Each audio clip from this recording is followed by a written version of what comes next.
You're listening to The Watchers, a show where two women from opposite ends of New Jersey watch movies and TV about the most unsettling ice cream mascots from our childhood. I mean, we're from New Jersey. There's a long list of unsettling mascots. But this is three. This is pretty bad. Yeah. This is, I think, the worst one. Yes. And it's the third one we've covered. Yes. Which is it's very true. So funny. You're listening to The Watchers. I'm Andrea. And I'm Jodie. And we watched season 3, episode 3, Yellowjackets, Them's the Breaks. Them's the Breaks. Very quickly. We're going to have so much to talk about. I just very quickly, if you're a new listener, in the off season, we did a couple of things. And one thing we did was watch shows from our childhoods that kind of like serve as DNA for who we are as people, I would say. And one of them, for me, my like first favorite show, the first like thing I was really kind of obsessed with was Pete and Pete. Yeah. And one of their first episodes is about the like guy who drives the ice cream truck, Mr. Tasty. Yeah. Mr. Tasty. And then that is also DNA for a movie we covered that is so important to me and has so much in common with Yellowjackets. Yeah. In a lot of ways. And that's I Saw the TV Glow. Yep. Which also has a creepy ice cream man. And so much of that movie is about how the things in our childhood affect our adulthood and how we remember or misremember our past and whether or not that's real or in our heads and whether or not it can be both at the same time. It's all happening, Andrea. So I will link to Lord and Taylor, it is all happening. Oh, my Lord and Taylor. I will link to both of those episodes in our show notes. Feel free to go back and check those out because this conversation is one we've been having for 2+ years now. Also, there's a Rosemary's Baby nod in this episode, which we also covered, which I will get to. All the red strings are connecting. It's all here. Yeah. I really feel like we're back, baby. We are. And I'm going to start inserting Oh, My Lord and Taylor into everyday conversation because it's so perfect. Just a quick reminder up top. I haven't been able to say this in such a long time. Yellowjackets is a comedy. And I need everyone to just remember that and be on board for that. A comedy.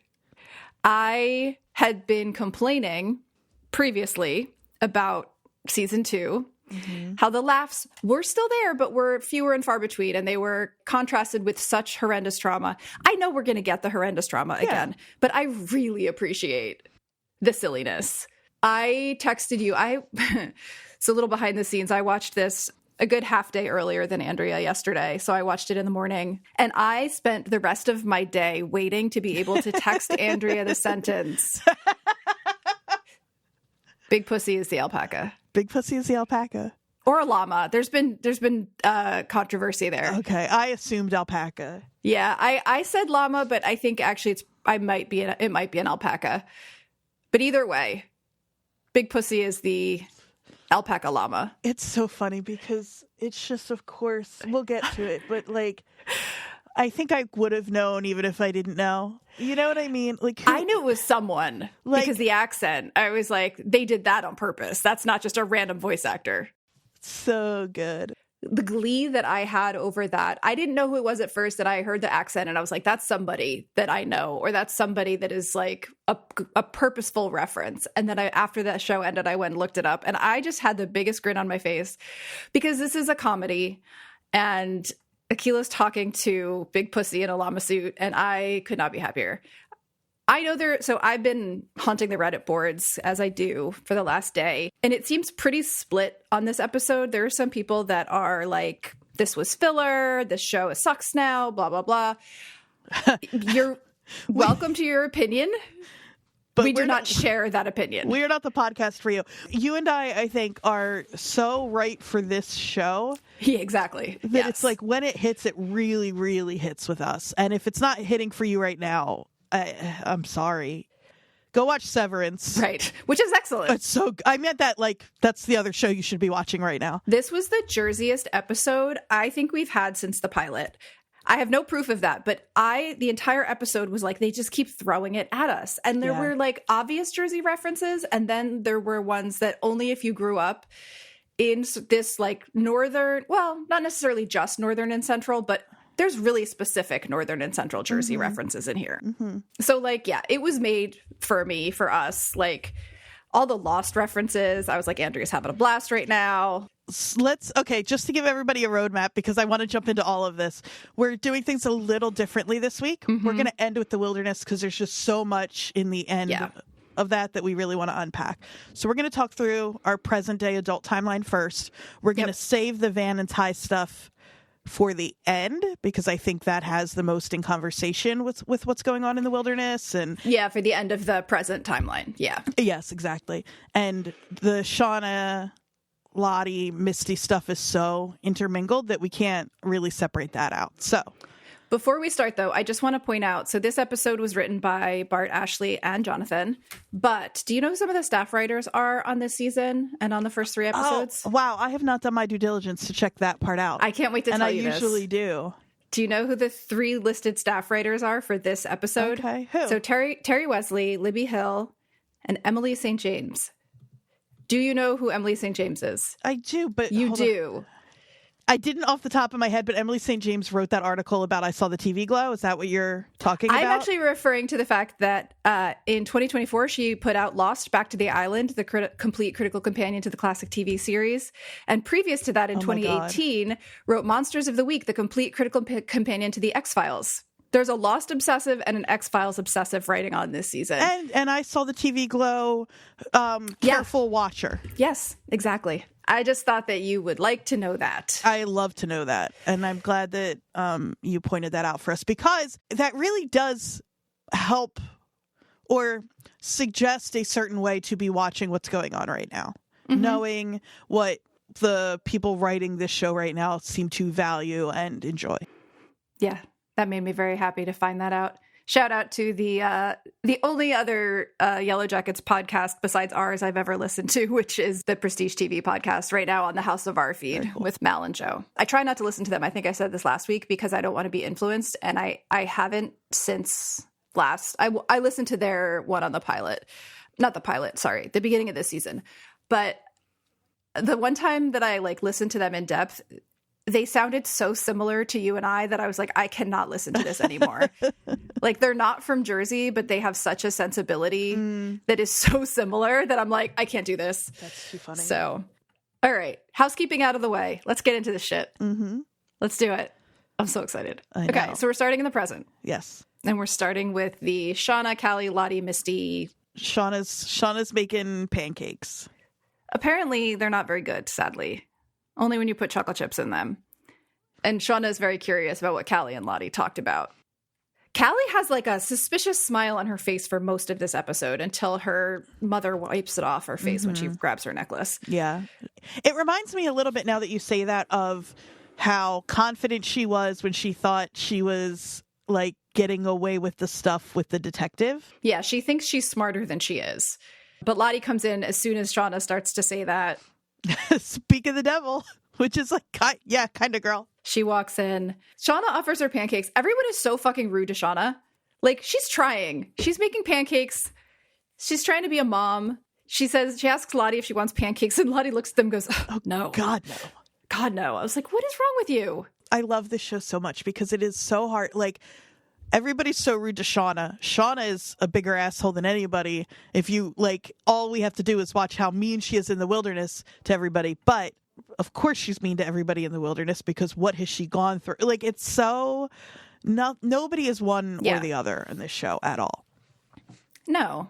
Lottie also does some very white lady nonsense with her trying to reset herself by taking some breaths and touching her third eye. She's such a clown. She honestly, I don't want to get into this too much right now because we just started the very first scene. But Lottie, the more and more I see adult Lottie away from her cult, away from her chosen location where she is the leader, the more of a charlatan she seems in every scene. Totally. She's such a flimsy facade in the real world. And we see more and more of that in the wilderness too. And that's something you and I have kind of always been clocking. Mm-hmm. Lottie can't stay. Her schedule is wall to wall, Andrea. She's so busy. So funny. She can't have lunch. She can't stay for breakfast. No, she's got to go. She's got stuff to do. She's got stuff to do. Callie seems to tail her. I can't believe Shauna isn't immediately you better not be going to hang out with Lottie Matthews. I know. You'd think she would be a little bit more on it than that, but she's so caught up in her own head. Maybe, I don't know. Yeah. But. And Callie is also rude about the pancakes. It's not nice. No. But then Misty calls. And Shauna's like sort of frustration and like mild panic about the phone ringing while she's doing something else is so familiar to me. I guess here's why I'm confused is I would never answer the phone. In no universe am I answering the phone when it rings. I know, but the thing is, if Misty calls you, like, you kind of need to know why she's calling you pretty quickly, because otherwise something is going to happen that you don't want. She would, at this point in our friendship, she would be texting me. She would know better. But yeah, that's point fair. taken. Point taken. That's fair. But she wants her to meet her at Izzy's cafe to go over the intel that Misty has on Lottie and Callie's conversation. Very interesting intel. Which there is none. There's no intel. She was passed out from allergy medicine. Right. Yes. The next scene in this little group is when Lottie's at the mall. I told you this before. Rich kids are shoplifters. I'm going to say it right now. I'm going to put a flag in the sand. If you're a rich kid and you're not a shoplifter, sorry, but my mom was a rich kid and she shoplifted. And she was a shoplifter. Well, Lottie is also a shoplifter. We know that. She's got all those Max bucks from stealing stuff and returning it. These are people returning to their childhood behaviors. Yep. If ever they left them. Yeah, exactly. But Callie shows up and they have this little exchange that's like super interesting where like Callie's trying to feel out Lottie and Lottie is just like, I have done this so many times with so many people. Mm-hmm. I know exactly what to say to you. And it's funny too, because Callie, technically it's clear that she orchestrated this. She says like, Lottie asks like, why are we hanging out? What are we doing? Mm-hmm. But you and I both know this is Lottie's plan. Yeah. All along. But absolutely. Callie, yet again, thinks, at least up until the end of this scene, really thinks she's like in control here and is like, whatever case she thinks she's on, she really thinks she's making some headway. Yeah, she thinks she like has like some smart comments about how, you know, you were chasing my mom through the woods with a knife. And Lottie is just not phased at all. No. Not at all. She like is flattering Callie by saying like, oh, you know, most people couldn't answer this question, but I think you can if you're not afraid to. It's so manipulative. Yeah, it's really bad. But I mean, if we wonder how the Lottie we know has this cult, like we're seeing what Lottie in action looks like. Yeah, because Callie thinks she's really smart and she's falling right into all of it. Exactly. She pulls a red dress that she thinks Callie should wear. Mm-hmm. Do we remember when Jackie was doing this to Shauna? Yes. Giving her a red dress to wear for the party in the woods? Yep. It's also unlike anything we have ever seen Callie wear. No, it's $1,580. Well, yeah, but so what? They are in some rich-ass Jersey mall. Lottie's going to help her. Yeah, by sticking it in her bag. Right. But Lottie she knows where all of the alarms are, all the security guards. She's got it all mapped out in her head. This is one of those. She's going Ocean's 11 on it. It's very Jersey. She's got her head on a swivel. But she clearly does this a lot. Mm-hmm. And Callie looks scared and excited. Yep.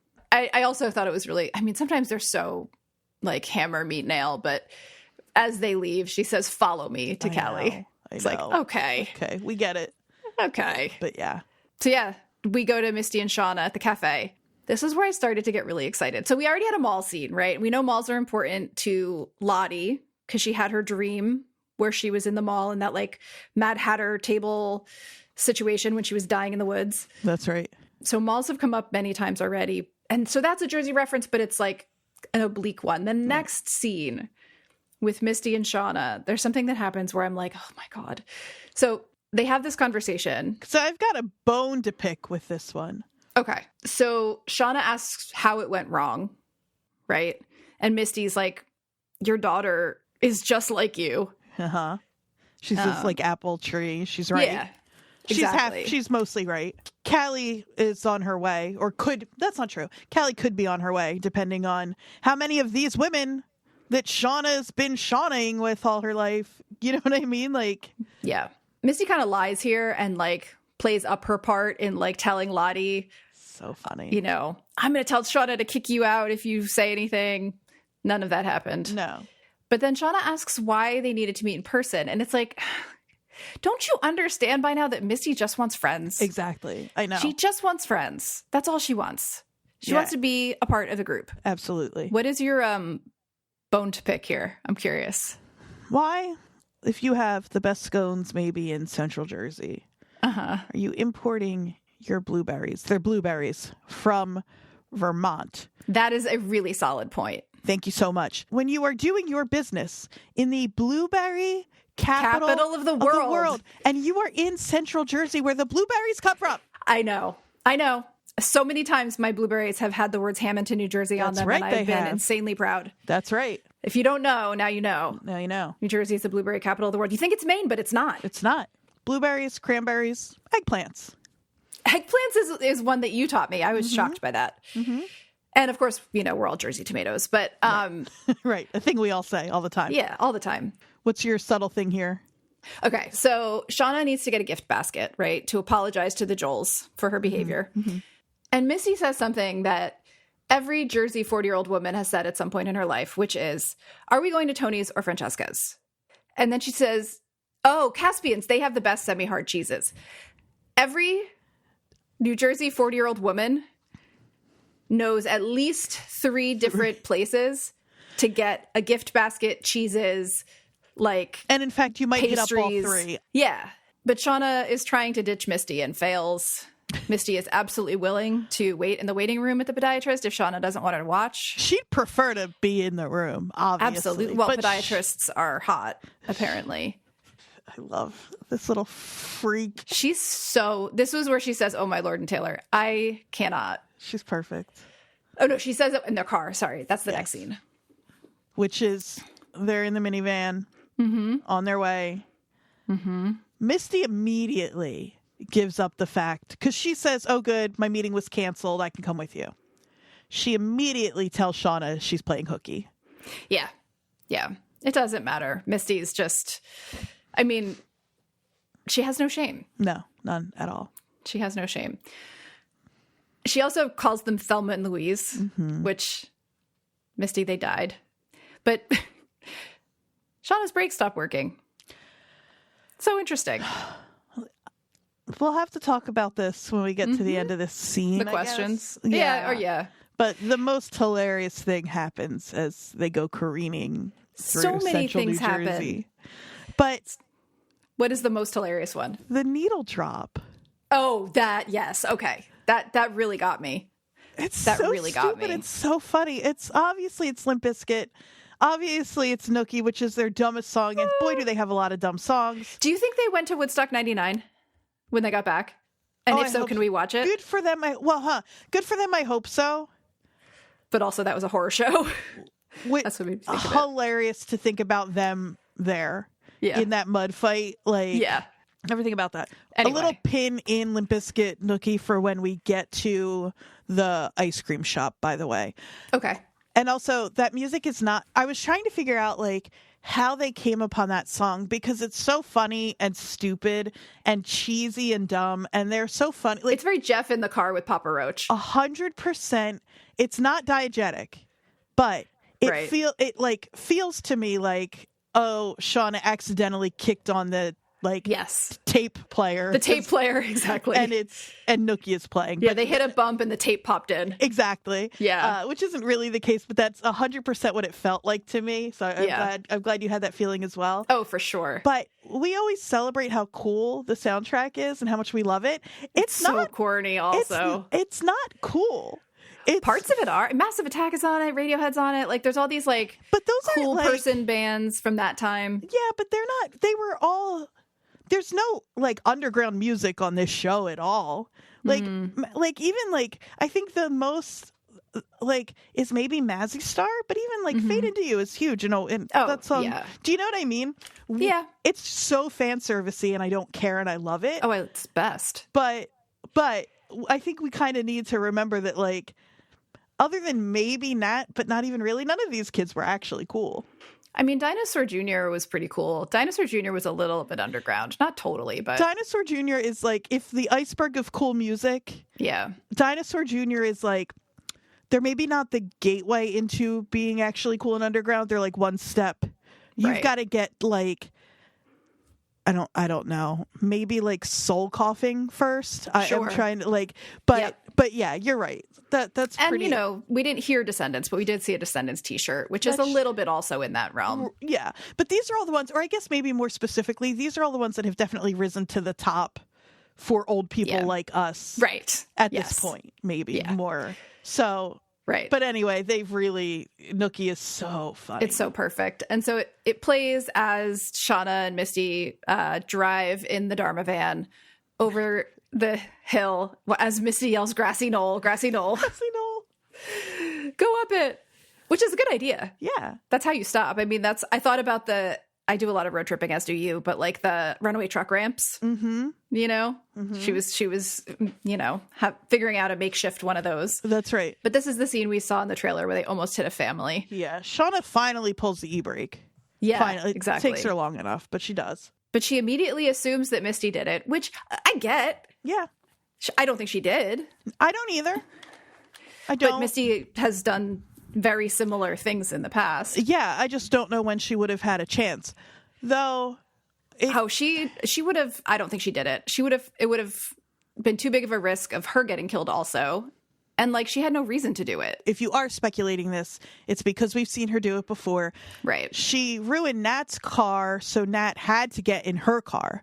She ruins any chance of her and Shauna having a little like errand running day if she ruins her car. Exactly. But it doesn't make sense.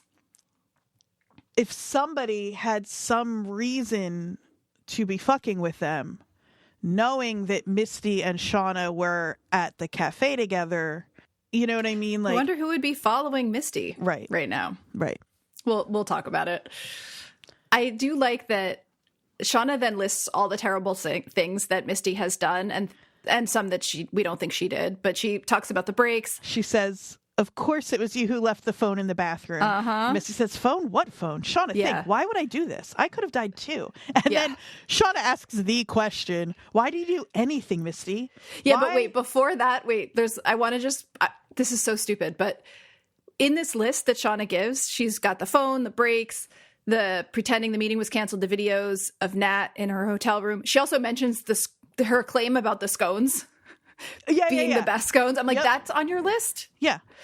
So anyway, sorry. Shauna says, "Misty, why do you do anything?" Why carrying syringes full of fatal fucking drugs? Why? And then she says, "Something must have warped you when you were little.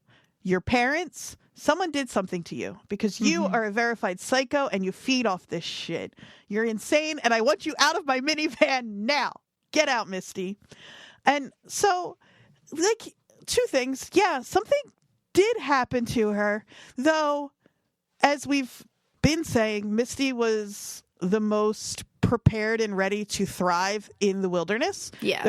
One of the first times, maybe the first time we see her, she's watching a rat drown.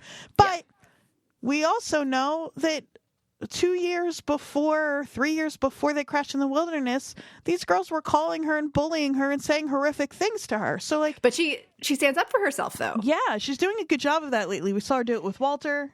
She said, "You are not what I deserve. You are not what I deserve. You are the worst friend, not the best. You are not what I deserve." Yeah. And then she calls her Shauna Shipman. So. As she storms out of the car. Right. Which is important, I should say, for those that aren't like screenshotting everything like we are, because the letter that Shauna got in this earlier in the season had Shauna's maiden name on it, Shipman. Right. And this show's so smart because that was the first thing I thought, but then also just a reminder that these girls are still so stuck in the wilderness that of course she's Shauna Shipman to her still. And also, like, just because she called her, that doesn't mean that she's the one that sent the letter. Right. But also maybe. It's just, you know. Yeah. They're really keeping us on our toes. Misty eats shit as she's storming away. She didn't have her Crocs in sport mode. Gotta have your Crocs in sport mode. She's wearing her a cat set of scrubs this time. I just wanted to read a quick thing from Reddit that I saw about the breaks.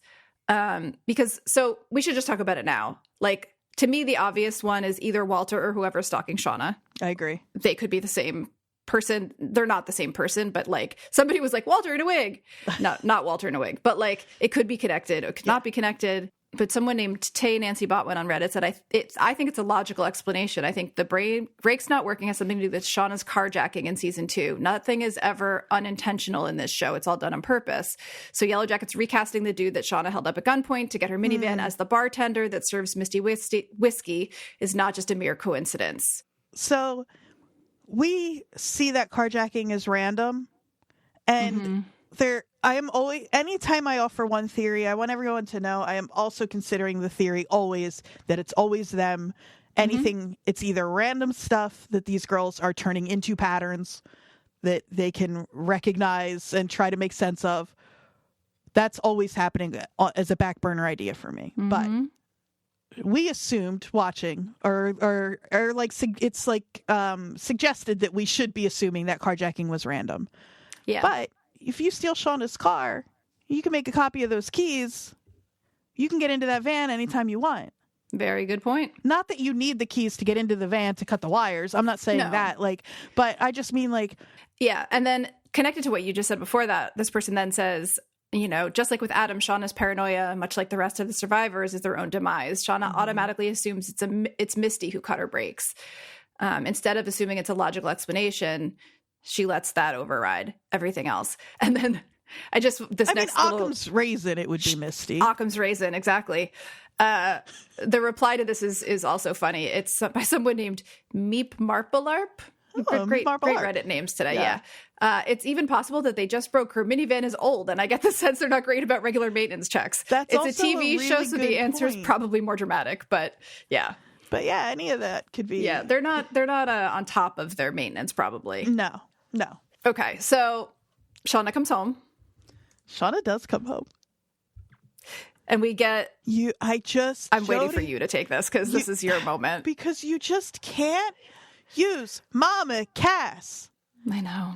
In a show like this and not be referencing Lost, especially now knowing Emily St. James was one of the writers. That's why I wanted to tell you that. We also got an email. I'm going to save a few of the things he said for the end of the episode, but we got an email from our listener Shane, and the first thing he said is, "We're so back," which is exactly what I said to you. We are so back. But agreed. The first note is when that Mama Cass song came on, my first thought was, "Oh my God, the Watchers girls must be going insane right now." Which and at least, you just. I'm not a Lost obsessive. I did watch the whole thing, as we've talked about. I did immediately know what the reference was, but I was more excited for you than for myself. But it's not even a subtle Lost reference. Not at all. It's like one of the most iconic moments of the entire series. So why don't you, for the people that didn't watch Lost, just give a tiny, quick, where does the song come up? Okay, so this is a little bit of a spoiler, but we've been on Hatch Watch forever. When you first see the inside of the hatch... Lost, you don't realize you're looking at the inside of the hatch. You just see a man who's living in a bunker doing his very regimented morning routine. And one of the parts of his routine is listening to Make Your Own Kind of Music while he's like on his like elliptical and drinking his juice and doing all of his morning stuff. And then that song just really became the kind of like anthem for Lost. And that's what I mean. It's not subtle. It's not a subtle reference. Not at all. And that is also a show about how your past affects your present and wondering where we are in time and what really happened and what didn't. And people also watching a show completely wrong. It still happens. I see in the Facebook group people saying this better not be like Lost, where you find out that none of it really happened. That is not what happened in Lost. Anyway, I feel like you refuting these Lost theories is a form of self-harm, and I'm a little bit concerned. I feel like you're starting to seek them out just to be mad. This is an intervention. History will see the truth. History will see the truth. But so that's cueing something. It just is. That's not me. That's not a reach. Not at all. And thank you, Shane, for highlighting that. You're right. We were going insane. Yes. But Lottie and Callie are dancing in the kitchen to this song. And cooking. They're both wearing black, I noted. They're dressed very similarly with their long dark hair and their black clothes. This is the happiest I think I've ever seen Callie. Yeah. She's like joyful. This is a very mother-daughter moment. Totally. Of them dancing in the kitchen. Pretty unsettling. And there's candles lit. It's like a Lottie mom situation, you know? Of course there's candles lit. I don't think Shauna's lighting a lot of candles when she's cooking in the kitchen. No. And that dinner was probably really expensive because all of the vegetables were unnecessarily organic. And of course. But Shauna comes in and their claim is that they're cooking for her as a thank you for her hospitality towards Lottie, which is, I'm sure, probably what Lottie said they were doing. Right. Not needling Shauna about how her daughter is easily swayed. Exactly. She's making chicken harissa and green bean almondine green beans almondine. Much better crisp. Much better crisp. Yeah. But then I gasped. I did too. I gasped. Even for Lottie, this is off a cliff crazy. Why? Why would you do this? This is what I mean about how in the real world, adult Lottie suddenly becomes this like facade, or not facade, but she like the underlying like mistaken idea of reality is coming to the surface more and more. Like she is not okay. Right. And it's getting more, I mean, none of these women are okay. Right. But like her not being okay is really specific. It's this like delusion she has. And it's funny too, because this doesn't feel to me, and I don't think you're saying it is, this isn't the kind of mental unwellness that comes from an unmedicated Lottie. This is like a different kind of thing going on of Lottie trying and failing, I think, to be subtly manipulative, to like feel like she's got the upper hand, to do something. These are actually kind of at odds, what I'm about to say, but like to do something to jar Shauna. Like I don't think I don't get it. It's confusing to me because do you think I'm just kind of working through this. Do you think Lottie thought Shauna wasn't going to respond this way?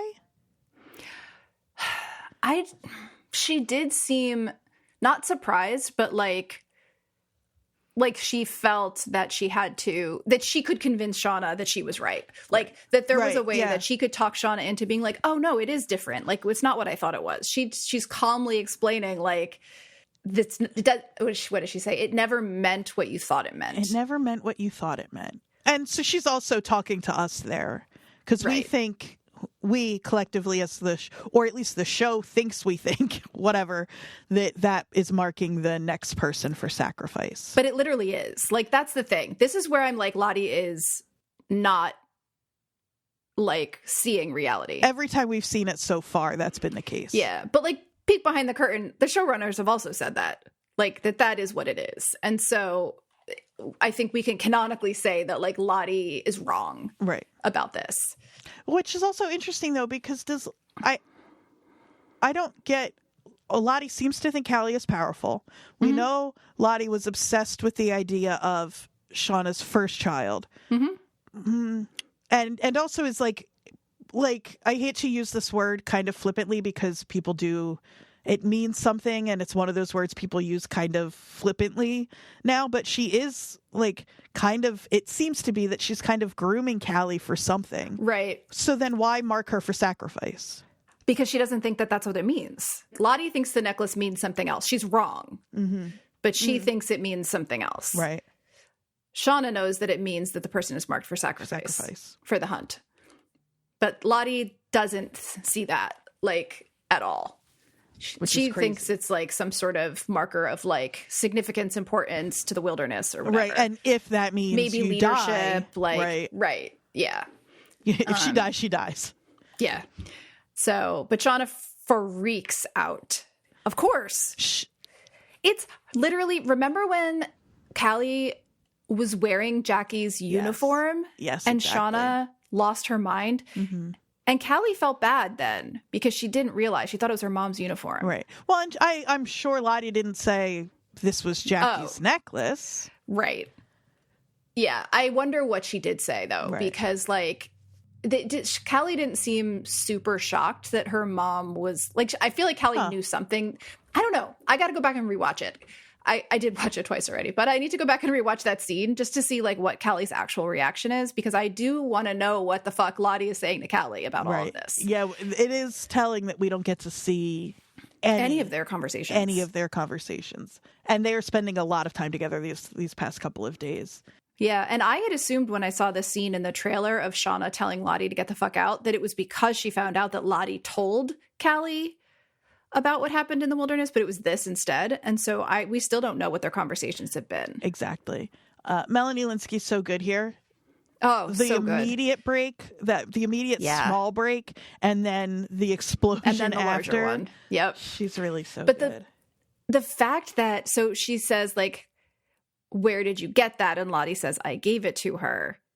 And Shauna says, how did you even have it? The fact that she didn't know where that necklace was until now, and Lottie happened to have it this whole time. Well, yeah, or she thought she did, or thought that it was gone, or, I mean, the last time we saw it was Pit Girl. Right.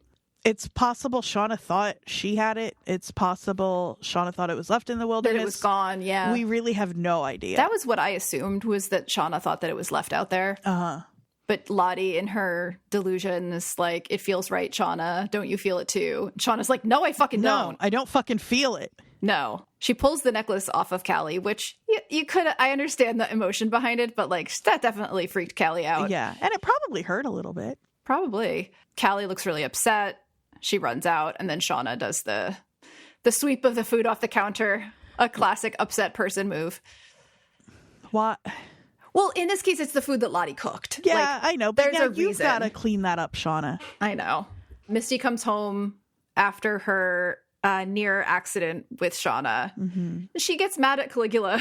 I know. It makes me really sad for Caligula. But then she clearly feels a little bad. She has a look on her face like, oh, I didn't mean to. Yeah. You know. But she goes right to that photo of them at the reunion. Yeah. And she smashed it. And I guess I've been watching too much Severance because I was like, oh, she's going to pull something out from behind that picture. We think she's... There's going to be a map to the severed floor. Yeah, exactly. But no. She's just so mad. And so she burns it.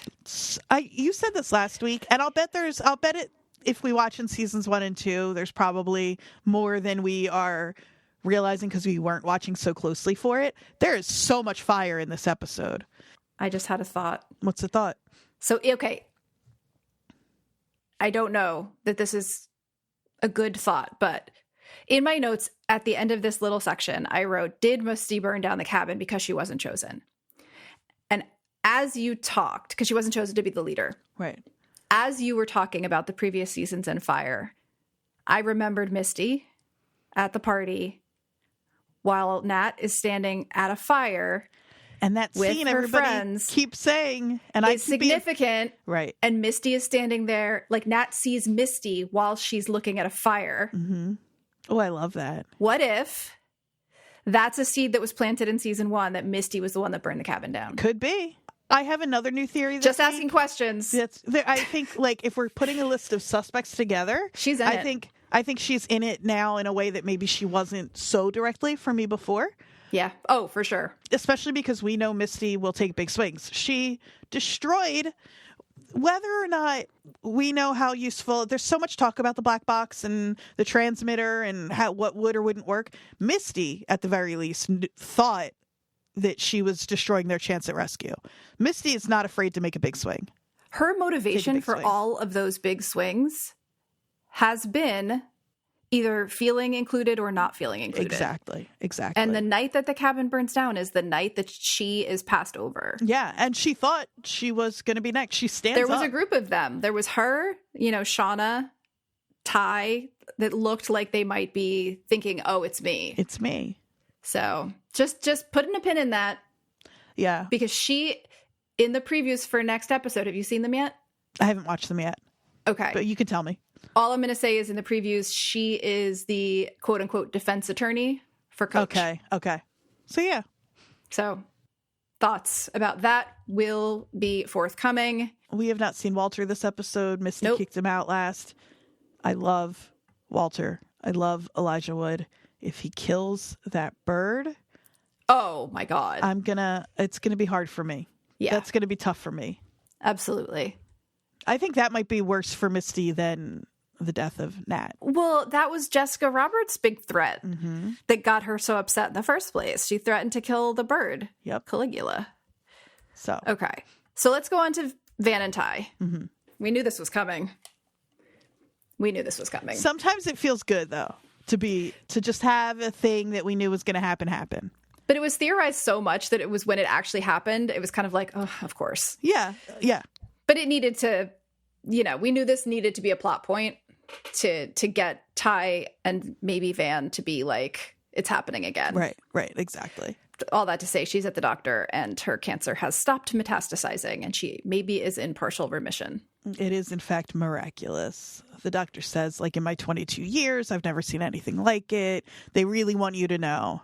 But she does say that that it has happened before, just not in her. Like, she's seen cases, but so they are leaving open that escape hatch of it has happened. There are people whose cancers go into remission with no real explanation. Right. So, yeah. But Van is not reading it that way. Speaking of reading it, Ty's reading the Star Ledger. The Star Ledger. Hell yeah. Hell yeah. No longer in print. R.I.P. You could still catch it online, NJ.com. Great food reviews, by the way. If you're local to Jersey, pay for the NJ.com subscription so you can read Jeremy Schneider's great food reviews. Even if you aren't local. And Pete Genevieve's. That's one way you could support us is to by get a subscription to NJ.com. Yeah, keep NJ.com going. Hell yeah. But Ty's reading an article about the server, whose name I noted was Ethan Pines. They're really and there was like a pine tree air freshener in Shauna's minivan. Like they're just poking at us. He loved woodworking. He leaves behind a mother and 3 siblings. But Van comes in and Van and Ty do a, you go. No, you go. You go, yeah.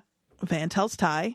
And Ty has a really sweet reaction here. Like, yeah, she's understandably just thrilled. Right. You know, she gets more time. That is really sweet and feels like Ty.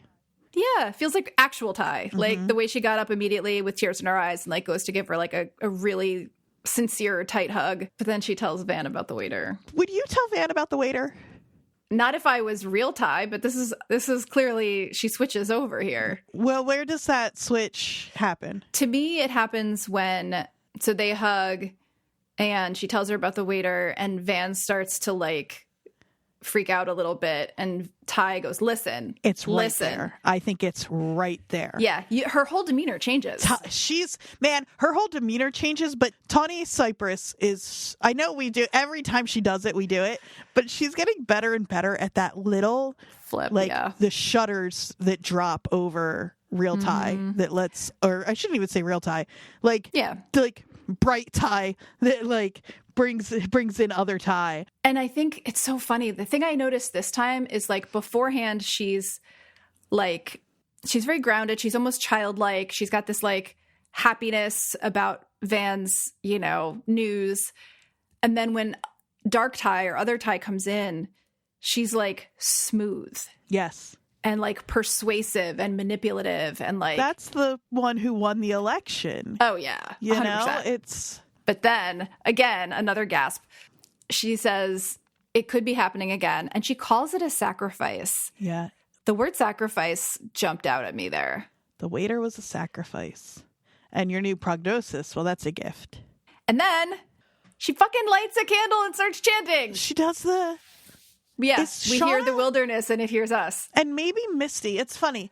Shauna is definitively, at this point, the only one unwilling to believe. Yeah. Who I've never seen say that chant. No. And we've never seen believe in the wilderness so far, in the present. Maybe Misty in the present.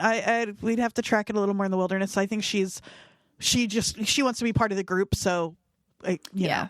But I think the two of them might be the only, as we're watching everybody kind of like, I almost said wake up and I don't like that, but like open up to the possibility that it's back.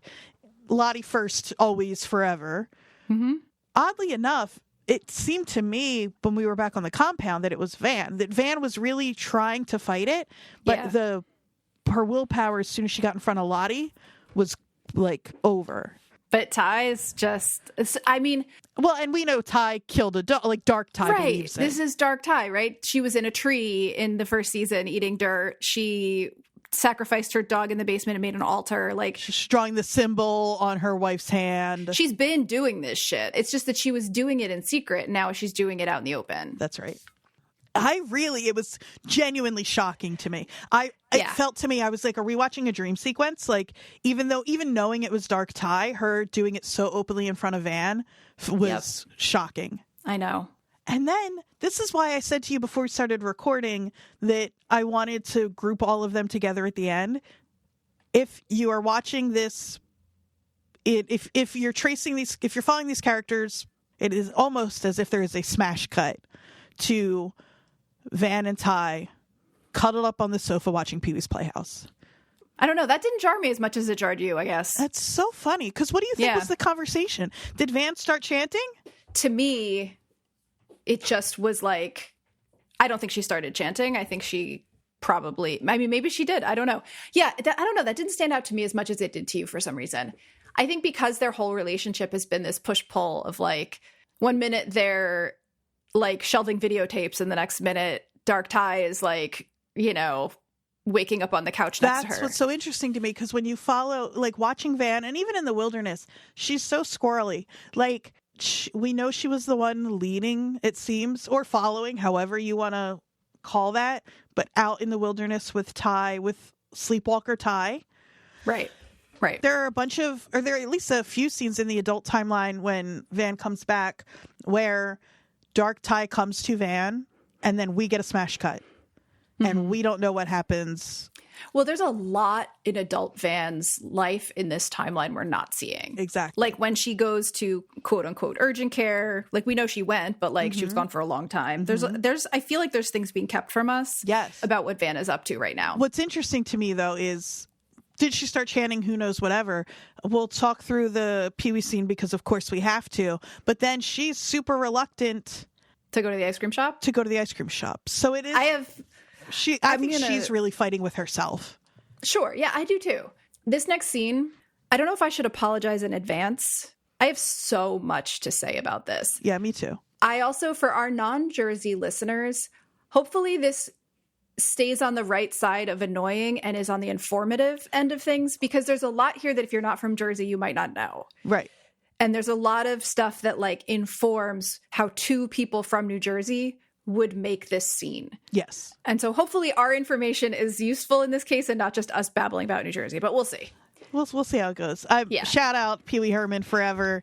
He's come up on this show a bunch because, again, I said Pete and Pete was maybe my first obsession, but Pee Wee and Pete are everything to me. Yeah, no, I was a huge Pee Wee fan as a kid. Yeah.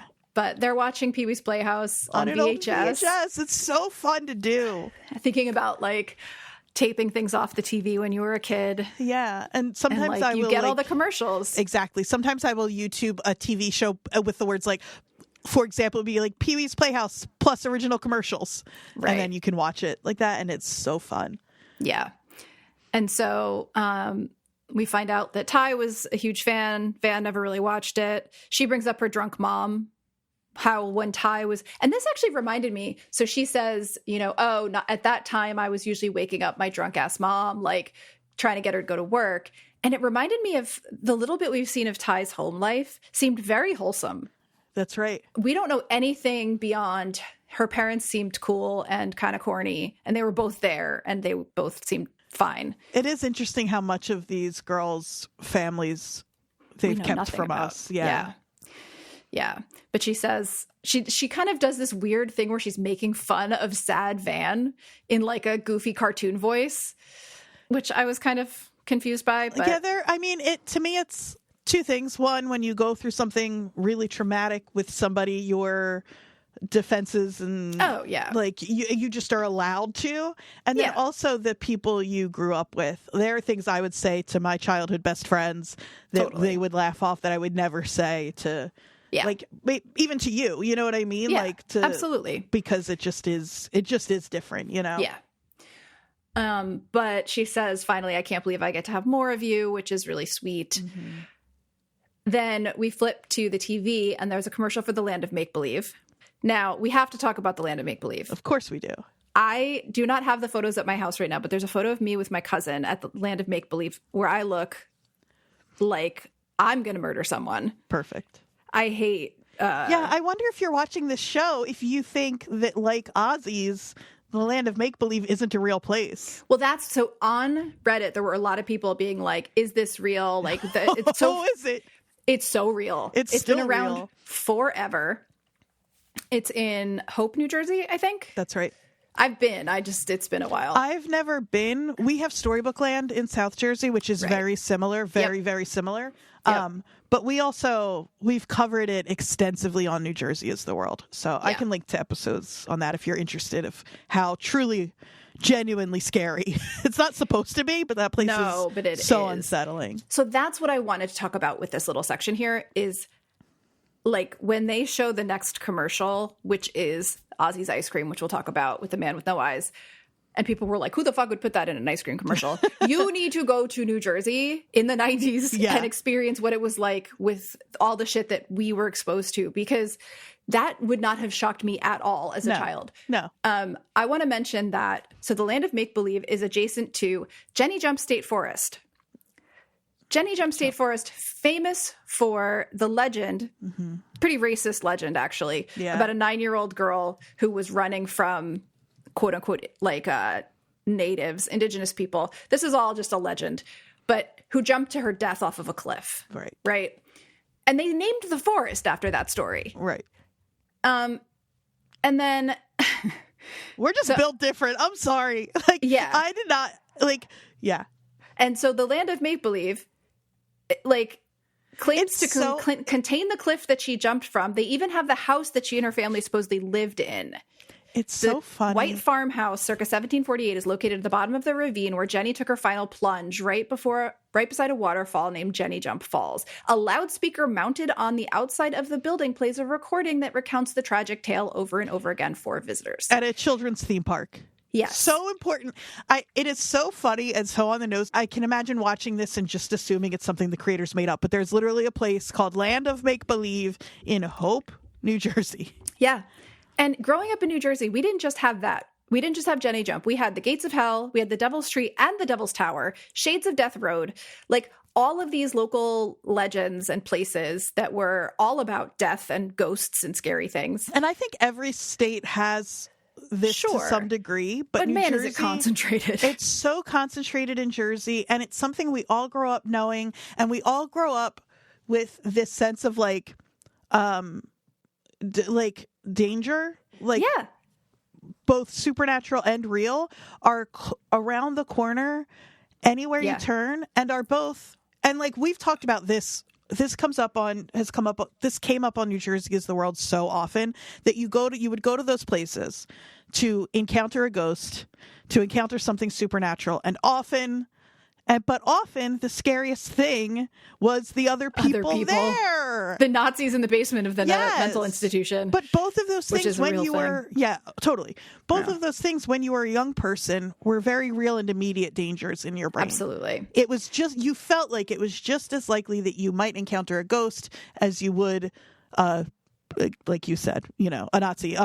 Weird, like... kind of like South Jersey kind of person with a shotgun. Like, sure. And this is also the time frame of Weird New Jersey's beginnings. Yeah, absolutely. Famous New Jersey magazine that still exists. Mark and Mark, look it up. Great shit. We'll be talking, that comes up at length on Beautiful Anonymous tomorrow. So if you're listening to this now and you want to hear somebody who worked at Weird New Jersey and who wrote for Weird New Jersey talk about the Weird New Jersey days, listen to Beautiful Anonymous this week. I mean, that's the thing. Like, growing up in that state, you're so immersed in all of this dark lore. Like, it's just a part of being a teenager there. Yeah. But the last thing I wanted to mention here before we kind of move on to them, then like talking about the actual next scene, is the idea of a scary mascot. Like, that the man with no eyes would be the mascot of a ice cream shop. Andrew, are you familiar with the evil clown of Middletown? Of course. Of course you are. So, again, Shades of Death Road, Gates of Hell, evil clown of Middletown. Well, and even just like, we had a place called Cap'n Good Times when I was a kid, which was like a off-brand Chuck E. Cheese. Oh, yeah. And it was as horrifying as you might imagine. And if you put one of them on the screen, it would have been just as upsetting as this guy. Well, and just a side note, the evil clown of Middletown was painted by the guy that did Tilly in Asbury Park. He's a famous sign painter for that. But the evil clown of Middletown is a 30-foot tall steel sign that once rotated on a motorized spindle, built to advertise Joseph Azzelina's food circus store, the predecessor to Food Town. So and it we rules. have a 30-foot metal giant evil clown that rotates in this and Middletown, if you don't know, is in the same general area. So yeah. Okay, I'm done. Also, people from Central Jersey are just fucking weird. So none of this is surprising to me. That's me trying to. I know you're poking at it. Yeah, it's all good. Yeah. Also, the Ozzy's commercial, when his eyes pop out, it's very like Large Marge. It's totally Large Marge. Yeah, it's totally Large Marge. Yeah, and it comes right after Pee Wee. It's almost like they're reminding us what you're reminding us, what we're talking about now. Is that like what culture was like? Yeah, it was scary. Things were weird. Yes, Large Marge is like scared the shit out of me. Yeah. Yeah. So it's not that. And then it's funny, there are so many things you forget that still make their way into the back of your brain. And so, like, for example, when we'll get to it, actually we'll save it. I'm going to put a pin in that and we're going to revisit the things that get into the back of your brain. Okay. Sounds good. So they go to the abandoned ice cream shop. And of course, obviously, Ty knows how to break into it because every girl raised in New Jersey knows how to break into something. An abandoned, just a little B&E. Nothing wrong with it. And she even says it's not her first crime. Right. Come on, Van. Side note, guys, why are we doing the screen so dark again? I couldn't see a fucking thing. I know. I thought we were like, now that we're not watching Silo anymore, I thought we would be able to actually see the television. You got to watch Severance for therapy, for like physical visual therapy to counterbalance. Yeah. But they creep around in the creepy place. They see like a creepy tricycle and a creepy dining table and some creepy signs. So good. It's so creepy. Some creepy broken windows, which is the thing I was weirdly afraid of when I was a child. But then we hear an animal screaming. And we see a coyote with a rabbit in its mouth. It's supposed to be a shocking moment, but the amount of wildlife in Central Jersey, that's not surprising. No. In New Jersey. That's why we talked about it a little bit last week. The noises in the wilderness being so unsettling, where I'm like, yeah, but I grew up, especially in North Jersey too, not everywhere. That's one of the interesting things, is because of how rapidly this state was built up, but still having so much nature kind of like intermingled. It is not, I grew up listening to foxes and raccoons scream at night. So this was not. Yeah, absolutely. Okay. I want to actually come back to the sounds thing again, which we will, because we're going to talk about the wilderness next. Yeah, and the fox has a rabbit in its mouth, and and I think Ty says, we know what it wants. It wants more. Yeah, Van says it wants more. Oh, Van. Oh. Mm-hmm. Van says it wants more. See, I know these women. Okay. But so before we move on, we should just mention the voicemail from Ozzy's Ice Cream. Not a real place, but. Did you call it? I did not call it. I am a scaredy cat. I did call it, and I was home alone last night, and I'm like kind of a scaredy cat, but I like being scared. But it was unsettling. I called it. I didn't have the guts to call it from my phone. I called it from Google Voice, so it played through my computer, which felt safer to me. I can see that. Yeah. And I pulled the audio. It's long. It's like 2 minutes, so we're not going to play it here, but I figure I'll drop it at the end after our theme. So if you haven't called and you want to hear the whole thing, just listen through to the end of the episode. Just to scare the shit out of people that weren't paying attention when you said that, and it just starts playing. It's unsettling. It is an actual Jersey phone number. 732 is a Jersey area code. Nice. Makes me very happy. So there's something that was figured out that was Morse code, and then there was some talking, I'm guessing, some mumbling. So I have it written down what was said. Yeah, so there are a couple of things going on. There's the pre-recorded, if you were to call, Ozzy's blah, blah, blah. There's another voice cutting in that is like the owner or an employee talking about Ozzy's, but all in like a weird coded, there's stuff going on. Right. There's a bunch of random noise that sounds kind of like the wilderness noise, sort of, and some smashing and whatever. And then at the end, there's a brief section of Morse code. It sounds like you found somebody who actually knows Morse code, who translated it. So that's what you need to know. Now, let's talk through. You said there are a few things you think we should really highlight in there. Well, so the Morse code translation is the screams are not what they seem, which is a Twin Peaks reference. Total twins. A total Twin Peaks reference. Right. To the owls are not what they seem. Right. But I think it's fascinating because we keep hearing these noises in the wilderness and speculating. Right. What do they seem for them to not seem? And Travis has said that the trees are screaming, right? When he hears that sound the first time. The quote that I found interesting from some of the speaking on that was, memory is meandering like a web of cotton candy. That bell above our front door, I can still hear it ringing now. So the idea, memory is meandering like a web of cotton candy. I love when they play with the slipperiness of memory. Like, that's what this whole thing is to me. I looked up those two sentences to see if they were from anything, and I came up empty. They also mentioned some fun ice cream flavors like Smashed Pumpkin, Cranberry Dream, and My Bloody Valentine. And then there's like a list of things: cigarette ash, apparently hot dog water. Okay, I'm so glad we get to talk about Limp Bizkit again. Do you know they had an album called, I can't believe I have to say these words out loud, Chocolate Starfish and the Hot Dog Flavored Water? Do you know? So what are we doing? I don't know. But one of the other things apparently was Dead Grandma's House. Wait, Ed, Fred Durst is in I Saw the TV Glow. Oh, you're so right. I'm so right. You're so right. Oh, that's interesting. Okay. All right. So we talked about that. We'll play the voicemail at the end. But we should probably move on to I'm too sexy for this cave. And I'm a hostage, said to the phrasing of I'm a model. I'm too sexy to be murdered. Oh, God, I loved it. This goes back to what you were saying about the music being like not actually like corny as fuck. It goes back to a few things. The music being stupid. Yes. The show being a comedy. And that I have been a Mari apologist since literally day one. To be fair, she sells him the fuck out very quickly. But Mari is a teen girl. Again, she's one of the ones who like... this episode made me think Mari's not making it back. You know how I keep being like, oh, there's part of me. I think Mari maybe is going to be a survivor, blah, blah, blah. She's a teen girl the way that Jackie was a teen girl. And those kinds of teen girls don't survive the wilderness. Yeah.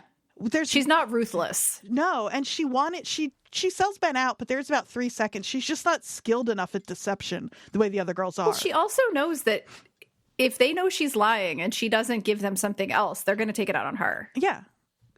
I'm totally with her, and since day one I've been saying I'm afraid there's some like Mari in my chart, and I'm not afraid. I'm not afraid. Don't be afraid. Don't be afraid. She's, you know what I mean? I just like you would sing I'm too sexy for these rocks. Let's get into it. Yes. So Mari and Ben, two one-legged compatriots in a cave. It makes me so happy. I would watch the Mari and Ben show. Like a whole episode of it. I said to you, they're the two funniest people they could have paired up. It's perfect. It's so funny.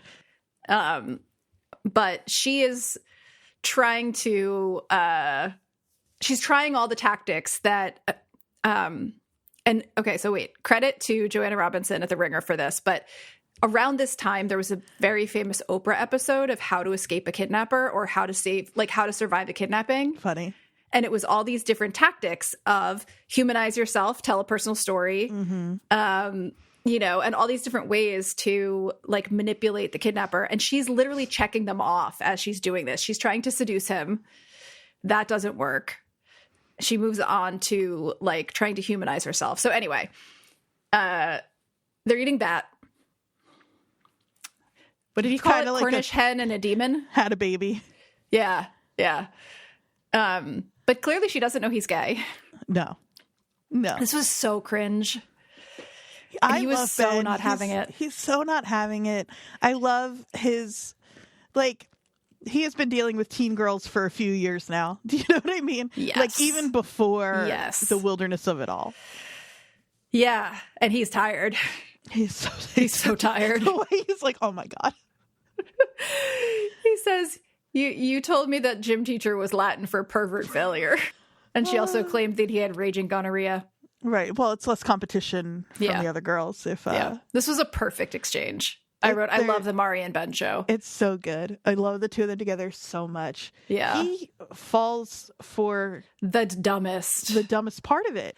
He's tired though. He's tired, and like food when you're starving and out in the wilderness is everything. Yeah. So maybe she did want that bat and also But it's so funny because it's the first thing you see in this scene is a close up on the bear mace on his hip. Mm-hmm. Like it's so fun to watch it because you know that's where it's going. Absolutely. Yeah. So she asks if he's going to finish his bat. And as he comes over to hand it to her, she grabs that bear spray and sprays him. And then this is my favorite. It's not that he grabs it and sprays her back. He turns her hand. Yeah. So she sprays herself. And it's like, stop hitting yourself, Mari. Exactly. Mari, stop hitting yourself. Stop hitting yourself. So fucking funny. Comical. It feels very like 90s. It's like a John Hughes scene to me. Like it's like Home Alone. Right. Or like Planes, Trains, and Automobiles. You could see like it's so slapsticky and silly. Yeah. And the two of them like rolling around. And then the cut to, because we're just going to move through this now. The next scene in the wilderness is them in the cave with those awful red eyes sitting next to each other. Well, he's rinsing out her eyes. That's right. Yeah. And then he's doing a kindness. He did not burn down the cabin. He didn't burn down the cabin. So, yeah.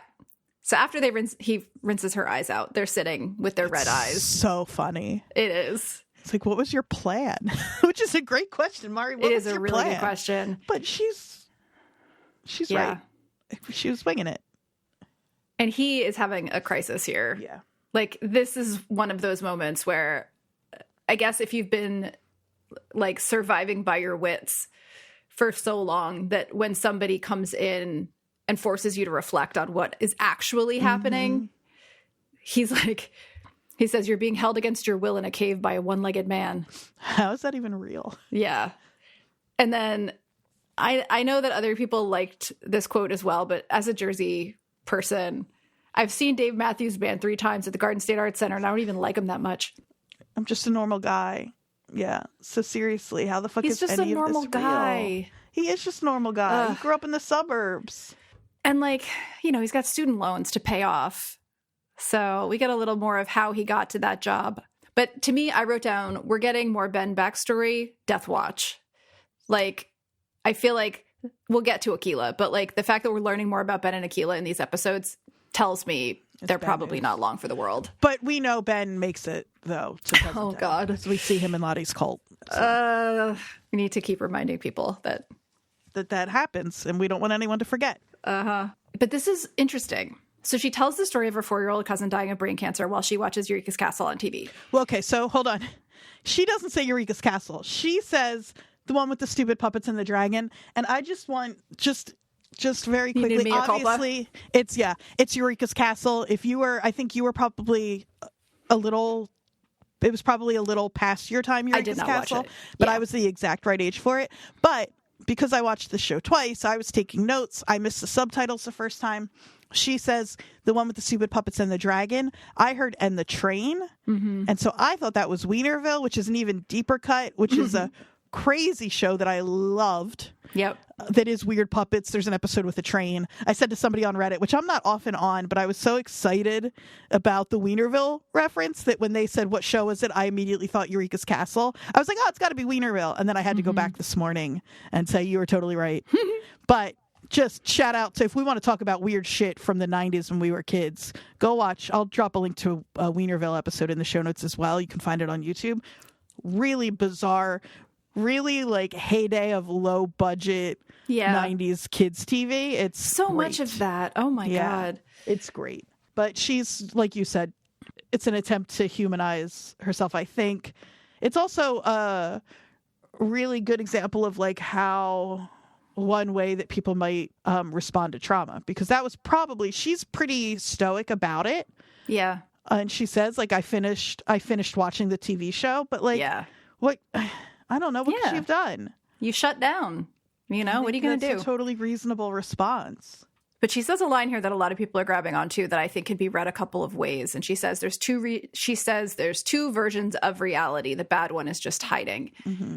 And to me, as I think it's all trauma truther, not that I'm anti the supernatural. I feel like I need that caveat in there. I have no problem with it if that's what they decide. Or ambiguity, also fine. Well, I said to you already, we can talk about this more at the end. I do have a problem, but I have a problem in both directions if that's the case. Yeah.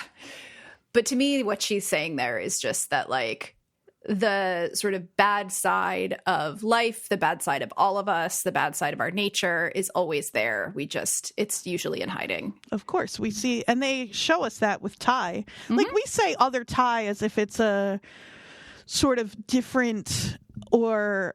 Like someone's inhabiting her body. Right. But it's a shadow work stuff. It just is. Like we're all capable of horrible, evil things in the right situation. Right.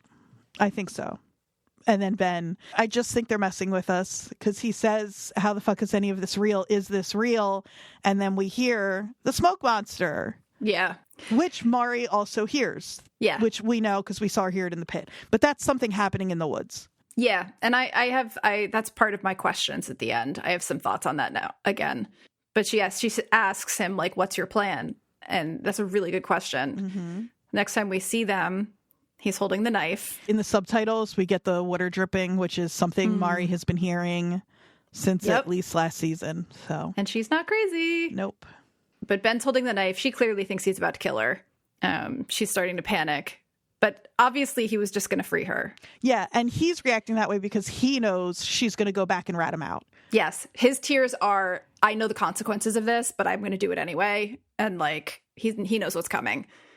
But she kicks his leg out from under him for good measure before she leaves, which is really funny. It's funny and it's fine and it's not, I don't think it's overkill. No, he did tie her up and, like, blindfold her and make her walk to a cave with a dislocated knee. Yeah. So I don't know what else he could have done, but I'm so understanding of how both of them react in this whole thing. Absolutely. So then Shauna has a brutal. Is there anything worse than stalk much? Ooh. I also just want to point out that as soon as we go back outside to the woods where they are, we get that yellow color cast again that is so noticeable to me. You know, my sort of hypothesis is just that it's indicating that things aren't quite as nice as they seem to be. Right. But Shauna's really manipulative here. Mm-hmm. She's, like, alternatively, like, really cold to her, and then it's like, well, you can stay if you want. Mm-hmm. Like, well, it's manipulative, and it's also Shauna, like, nobody wants to be alone, and Melissa, she's funny. Well, she better not turn out to be fucking boring, though. Exactly. Also, the long, like, sort of cartoon, like, going up and down Melissa that Shauna does with her eyes. It's like what is it? Pepe Le Pew kind of moment. But it's really funny. It's funny because she says, you're not going to turn out to be fucking boring, are you? And Melissa doesn't say anything, but she kind of smiles and she doesn't recoil or react in a negative way. Mm-hmm. And Shauna clocks that. Yeah. Like that Melissa said last week, I'm not afraid of you. And it seems like she really isn't. Well, and interestingly, Jackie called Shauna boring. And now Shauna's like... Right. The worst thing that somebody else could be to her is boring. Yep. But we hear Misty. I think we hear Misty. We hear Mari coming back. Right. Yeah. And I think it's Misty that's saying it. So they run off. They're interrupted for the moment. Thank God. Or the dirt. The dirt or whatever. Yeah. Shauna's immediately suspicious, though. She asks where she was. I went back to civilization so I could fuck your dad. That's my girl. Even with a dislocated knee, having climbed out of a pit and being kidnapped against her will, Mari still got a cut on Shauna. It's the best. She fell in a hole like Baby Jessica. Are you too young for the Baby Jessica reference? No, I'm not too young for Baby Jessica. She thought she was going to die. And Ty's like, Baby Jessica didn't die. I think it was Ty. Yeah. And she fell in a well. Yeah. Melissa says she fell in a well. A well is a hole. A well's a hole. She's right. She also says she dislocated her knee like that girl they played for Manasquan last year. So, right. Manasquan. Little town name. For a second, it looks like she might lie for Ben. She's trying to conceal what actually happened. Yeah. But people clearly aren't believing her. They know something else happened. And so she immediately, I think self-preservation, understandably. Yeah, and I think this is better than most people expect from Mari to even try. Yeah. That she didn't run back and immediately rat him out. Yeah. It took her 3 seconds, which I think is pretty good. Yeah, they had a minor human connection in the cave. Right. But she gives him up. Everyone loses their mind that he's still alive. Mm-hmm. Well, not everyone. Right. I feel like Nat doesn't look surprised. No, Nat knows. But Shauna immediately wants to go get him. So he doesn't have time to move, which actually does make sense, even though it's nighttime when they leave. Yeah. Dumb. Approach a cave with a giant bright light. They'll never see you coming. I know. Listen, these are just, they're normal men. These are just girls. Yeah. But I did feel like this was Shauna, and while they're walking, it feels like Shauna is trying to assert some like leadership moments here. But before they all go off, Lottie tries to keep Aquila. Leave Aquila alone, you lunatic. This is also if you are somebody who thinks that it is the supernatural, then part of that comes from the stuff with Lottie we have seen, where the bird, you know what I mean? Like her seeming to have a connection. Yeah, absolutely. But this, right, it's so clear that she doesn't. She just doesn't. It takes one line from Travis, and now she's suddenly got her sights on Aquila. This is what I mean about her seeming thinner and thinner in terms of like being a substantially like her version of reality being right, actually real. Right. But Aquila totally rebuffs her. She's great here. Yeah, she's not having it. Aquila's asserting herself in this episode. Yeah, and she does it in a really good. She just says, "Look, I'm sorry, but I'm good." Yeah. That's it. Yeah. Set your boundary. And Lottie immediately fucking whips her head around and stares at Travis, who looks really trapped. Yeah. Just a quick note here. This is where we get the first strains of Make Your Own Kind of Music. And then that goes into the next scene in the kitchen. Too. Yeah. But the girls are walking with their torches and their candles at night, led by Mari. Yeah, again, Shauna's being encouraging to her here. Shauna's being encouraging, and we know she hates Mari, so this is so much more of what you're saying, where like, yeah, but Shauna's trying to be a leader. It's performative, yeah. Because right after she says that, she looks right at Nat. And also right before that, Ty had gotten frustrated with Mari and was like, seriously? And so like Shauna comes up and plays like, mayor or whatever. That's right. But they do find the cave. And it is the cave. Yeah. You find out. But there's some hesitation. Yeah. Yeah. It's Misty first when, but they didn't have like the most amicable separation, but her that's boyfriend though. Yeah. So I get that. And I really love, because Nat says like, what do you think happens when we go inside? Which I really like, because she's like, you guys are out on this like, and haven't really thought about the fact that what you're saying is we should go kill somebody on purpose as an act of revenge, not an act of survival or. Right. Yeah. I mean, it is a reality check. She's like, why are we here then? Yeah. What happens with Aquila here, do you think? This is weird. So, it is weird. Because Nat says we don't have to do this, and Aquila says, yes, we do. And then the next time we see her, she has a tear coming down her eye, her face. And there's no explanation for that. No. I kind of was next confused. to nothing about her. But yeah, I really, like, if we're tracing Aquila, she's been tending these animals. Last we really got to hear her speak. She was thinking about her life at home. She's still thinking about studying for tests. And then Lottie confronts her, tries to bring her in. Aquila says no. She had joined the meditation circle in season 2, but she kind of did it because Ty did. Right. It was like, well, whatever, it's something to do. And exactly. Everyone's here. So I wonder, it just is so interesting to me that she wants to do this. Or I shouldn't say wants to. She thinks they have to do this. Yeah. So. I mean, I'm sure she really believes that he burned the cabin down. Maybe it's just self-protection, but. Right. The trees are screaming, though. That's a really good point, because if she's somebody who thinks they might one day make it home and thinks that Ben is an obstacle to that, really good point. I think that feels right to me. It's a shame that she's going to die. I know. The trees start screaming again and are somehow stopped by Nat firing a gun in the air. Like what? Yeah, I don't know what. You can't shoot the smoke monster. Everybody knows that. Famously. But Nat decides she's going to go first.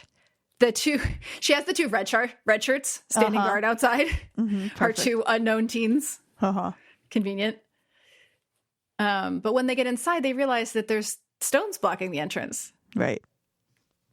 So, but are those stones blocking the entrance, Or is it a trick to make them think they should go the other way, and it's a double bluff, you know? Like the scene in that movie with the two guys. The Princess Bride? How the fuck do you know that? Of course Mel knows the fucking Princess Bride. Mel is the perfect audience for the Princess Bride. Yeah, and she's got a personality. She's a little snarky gay kid. Know. Of course she knows the Princess Bride. We just didn't know that she has a personality. Oh my God. It's of everyone so to have that, to get that reference, she was perfect. Yeah, it's great. It gives us a lot. Like, they really need us to be interested in Mel. It's working. I appreciate it is totally Mel. Working. Yeah, I like her. She's great. But so Nat, they split up. Yeah. Interestingly. For a moment I was like, is this it? Is this the split? But it was so uneven. It was like, three of them and then everyone else. Yeah. But Van, Shauna, and Akilah go together, and then Nat, Ty, Mel, and quote the rest go the other way. And we stay with Van, Shauna, and Akilah. We don't actually go with the others. Right. I just have to say, real fast, absolutely not. No fucking way. Absolutely not. In a million years, no.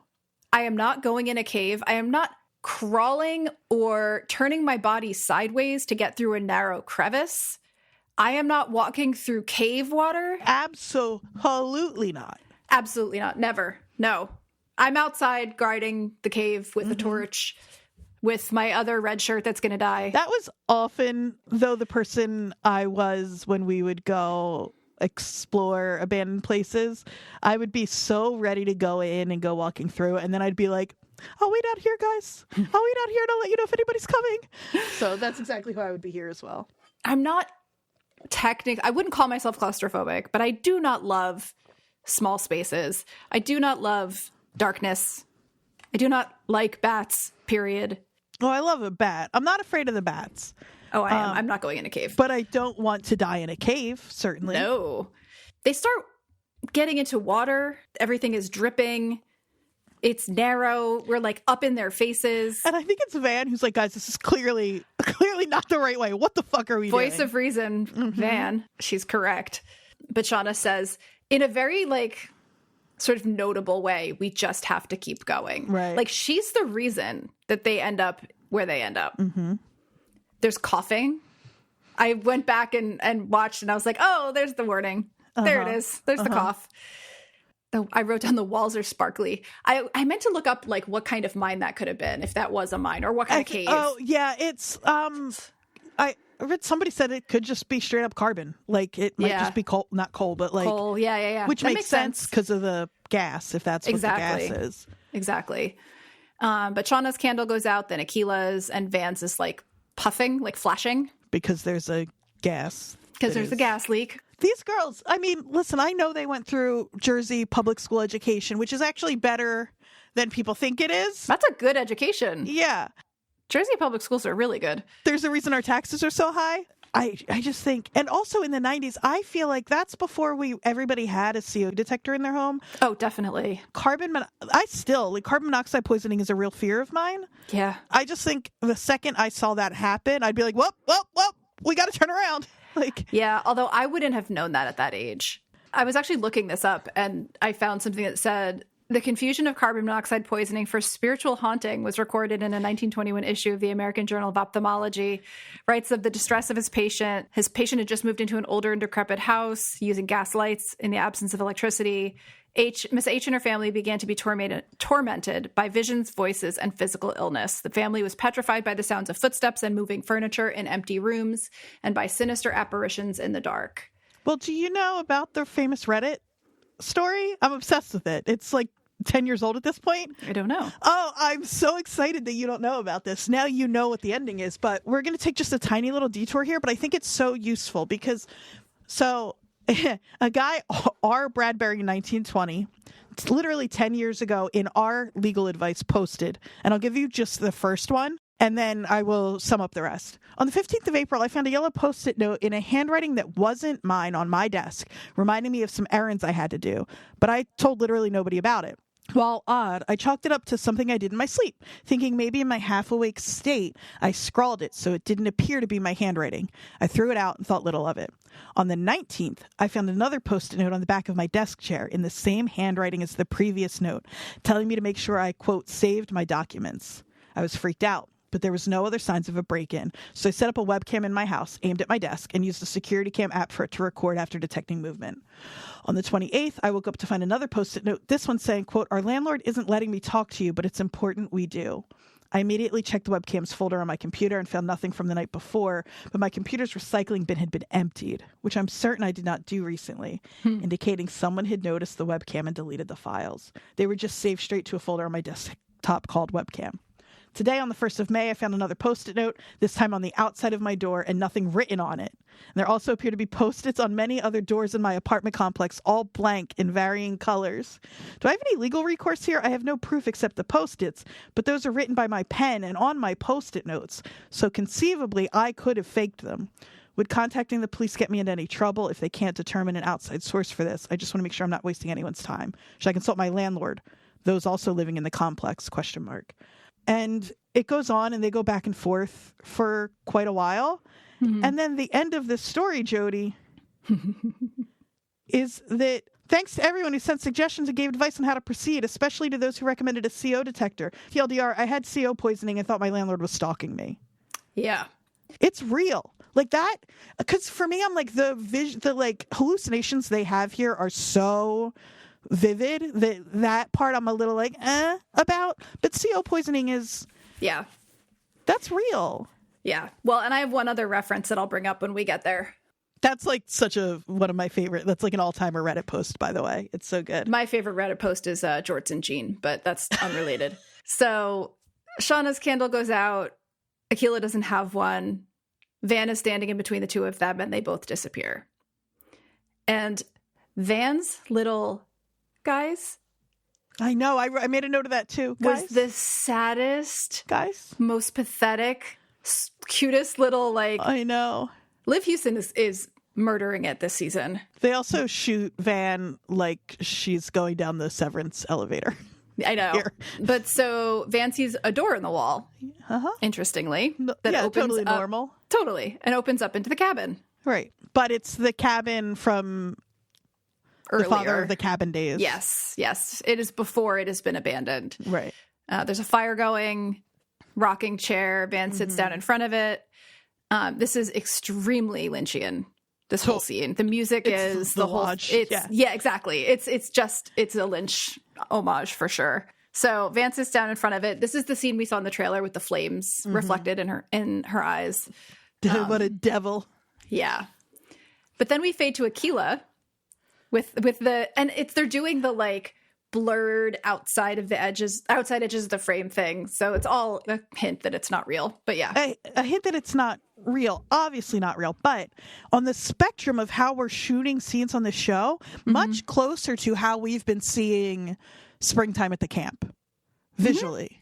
Yeah, it's that glow. There's a setting in Photoshop called diffuse glow that it's like very close to what's happening here. Everything's a little bit glowy. The slider is just bumped way up here, and it's just at like maybe like 12% typically when they're at the camp. I would say more like 20, but yeah. But she's walking through the brush. She's eating. Has she not heard the pomegranate theory at this point? She hasn't heard the pomegranate theory. She doesn't know you're not supposed to eat. Akilah, you don't eat in a dream sequence on Yellowjackets. I know.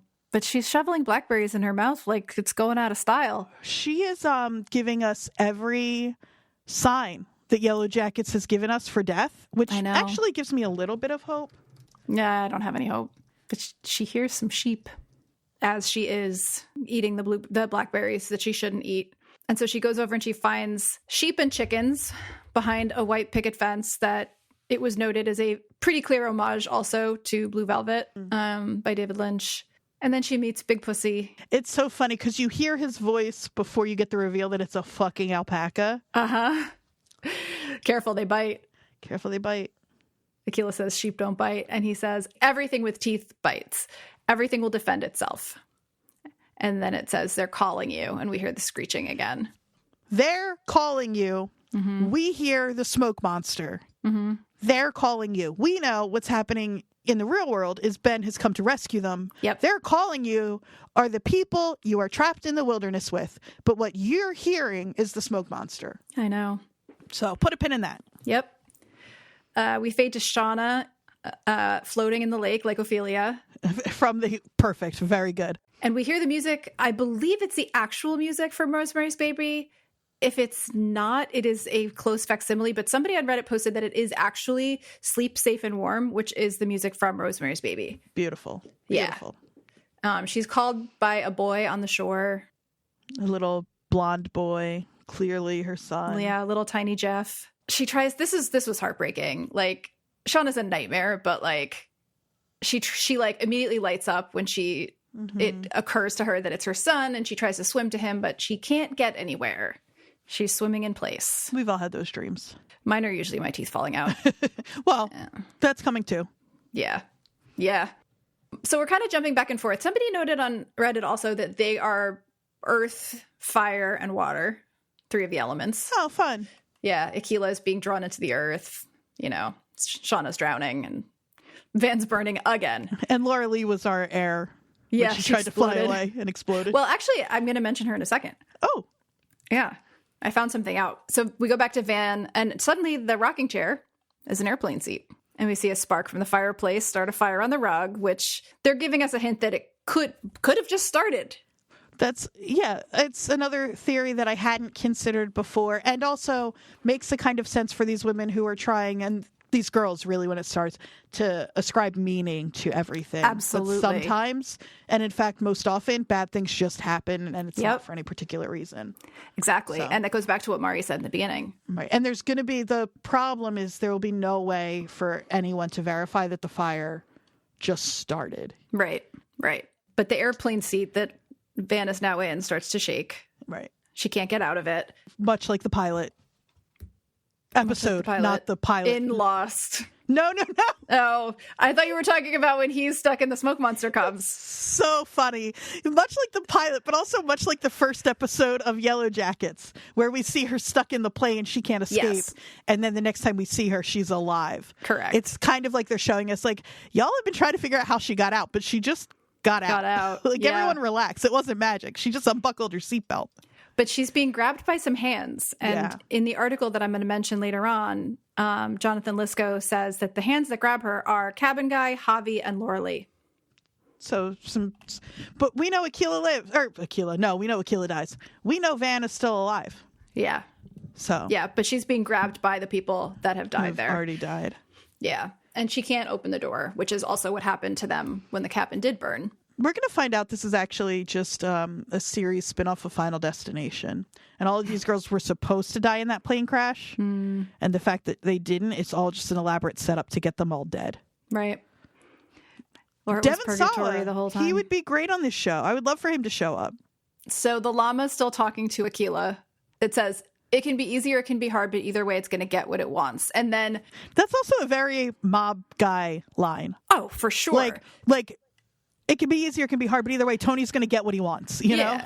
In the Pine Barrens. Yeah, exactly. But then the ground starts to swallow her, and I immediately was like... Quicksand? We were all afraid of quicksand. Totally. Why did we grow up so afraid of quicksand? I don't know. It's so funny to me. Yeah. It's such a, like... I mean, I know for me, I read a book called Gone Away Lake where there was something called the Gulper. And it wasn't quicksand. It was like a bog that you would like sink into, but it was kind of the same thing. Mm-hmm. But then this is the door scene we were trying to figure out before. It's Akilah's arm, and they're in some weird, creepy-ass classroom. I love it. There is a Hamlet poster on the wall behind them, and Lottie is the teacher. Of course. Writing on the board, of all the ways to lose someone, death is the kindest, which is a Ralph Waldo Emerson quote. Right. So Akilah asks Van if she's in her dream or if they're in, like, they're trying to, it's a nod to the fact that, like, all 3 of them are hallucinating and we don't know whose vision we're seeing or if it's all of them. A few things here that are worth note is that happened with Jackie and Shauna. We still don't know whose dream that was or if it was shared. Also, their collective remembering of the wilderness, whose memory of it we're watching, because something we've talked about at various times is we're watching the wilderness as if we're watching it the same way we're watching the adult timeline, as if we're kind of there and the camera is what's telling us this story. But it's quite possible, and also becoming more and more likely to me, that what we're actually seeing is the story as the women themselves are telling it, remembering it, telling it however you want to, but it's focalized through their memories. And exactly. I think this is a reminder of that possibility. Yeah. Oh, I think you're totally right. Because even one of them says there's only one dream. Yeah, Lottie says it. And we see the man with no eyes in this. And yes. Ty's not here in the world hallucinating. But they all grew up watching that commercial. Yeah, exactly. I just want to quickly mention that shot that reveals the man with no eyes that starts with the wobbly wheel on the cart is, I believe, an homage to the opening of 6 Feet Under, the show that Lauren Ambrose was in. That's from cute. The 90s. Yeah, I love that. Because that intro is like iconic, the music and the rattling wheel on the nice. It's not on a cart, it's on a what's the thing where you put the dead body and then it goes in the drawer? Gurney? Yes, thank you. Yeah. Cool. I love that. And we get Jackie back. Jackie's back. Jackie looks great. Jackie's the only one that doesn't look bedraggled. She's clean. She's had time her to hair's settle done. into, Yeah. Not a great wig, but she looks great despite the fact. That's okay. It's definitely a wig. Yeah. She's playing with a slap bracelet, which made me really want a slap bracelet. Yeah. Were they outlawed in your school, or were they? No, I'm too old. We were allowed to hurt ourselves. Okay. Yeah. Yeah. They were huge at my school, and along with warheads were quickly outlawed. Yeah, no, they let us just do what we wanted. The slap bracelet has a version of the symbol kind of on it, which again, maybe the girls brought the symbol. I don't think they did, but if what's happening is the girls are creating things in the wilderness and then later in life to explain what happened out there, and some of it is from images from their childhood, maybe the slap bracelet really did exist when they were still at school. It's just a possibility. I think what's interesting is how the different characters respond to the slap bracelet. Yeah, because Akilah asks to try it and just slaps it onto her wrist. No problem. Doesn't hurt her, doesn't hurt Jackie. Right. And then Van tries it. Hurts Van. And it cuts her arm right where Jackie's arm was cut when Shauna sliced into her. And then so Van obviously freaks out and throws it. And Lottie says, you shouldn't play with dangerous things. Right. Jackie picks it up and says, it's just a cut. You don't have to be such a baby. And then snaps it onto Shauna's neck. Right. And Shauna, it really, Van, it cuts her. Shauna it's just immediate, bloodbath. Lottie is telling Akilah to help her. She says, I can't, but Lottie says, you have to or she'll die. We'll all die. And then interestingly, the person who we wake up to from this hallucination is Shauna. Right. And it could be just because we were at that point where she was choking in the dream. But just if we're thinking about if this is one person's hallucination, we see Shauna first. Right. And she and Akilah wake up in the cave and we see Ben dragging Van because he fucking saved them again. Jesus, Ben.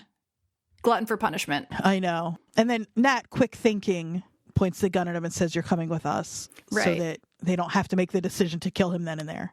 But before that, he does give the reveal. He says there's poison in there, some kind of gas. Right. Ben already looks dead in this last scene. The way he's filmed. Yeah. And I know we're going to get a trial.